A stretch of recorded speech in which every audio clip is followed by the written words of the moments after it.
Hello. We this week are going through the history of the internet activities, which has been quite interesting. I was zero success in finding any of the connections with the Wikipedia run. I spent way too much time trying to be successful at that, and I don't know if my brain is just not working the right way to sift through and find those connecting words or completely understanding how it works, but that was not successful for me. The George Fox student body grew a whole bunch in my exploration of the history of that website. You can go back 12 and 22 years. The furthest back one was 1998, which blew my mind that there were snapshots from 1998. They did have online classes back in 1998, which I thought was great. 2025 has the most snapshots for the George Fox website. The student body from 12 years ago to 22 years ago grew quite exponentially, and then even today it's even more, which I find very interesting. The speed run kind of reminded me of a 5 Degrees of Separation of Kevin Bacon. It just kind of lives in my head rent free, and trying to find the connection between things, and it didn't go very well for me. I think I might keep at it until I can find some success, because I know it's possible. I watched the video, but I'm just not getting that success myself. As far as finding the course catalog for George Fox, I went to George Fox.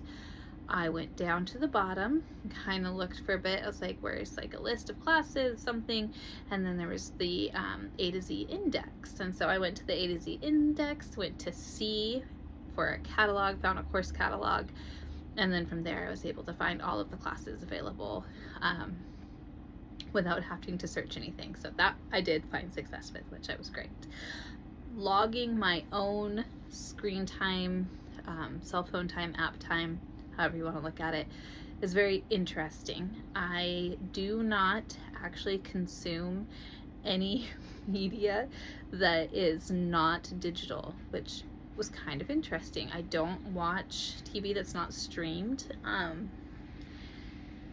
I don't really watch TV, but if I do, it is streamed. I listen to a lot of audiobooks, mostly from Audible. I do all of my classes online with the internet.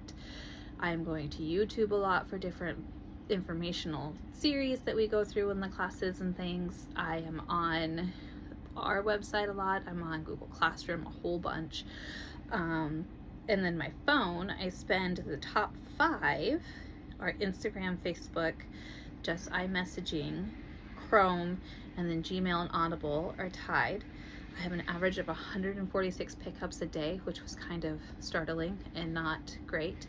I think I'm gonna try and get that under 100. Seems like it should only be like 20, but I guess we touch our phones way more than we would ever thought.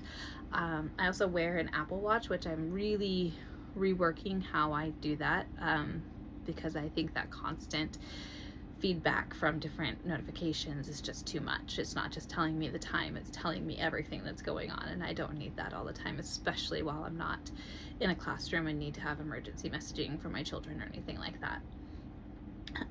Still going through cataloging all of that information. So far, I find this incredibly interesting. I've always known the internet is this giant world, and so taking a little bit of a dive into the history of that is very, very interesting. So I look forward to continuing on this journey of tracking my time spent and where and how and why, and I look forward to seeing all of your guys' journeys.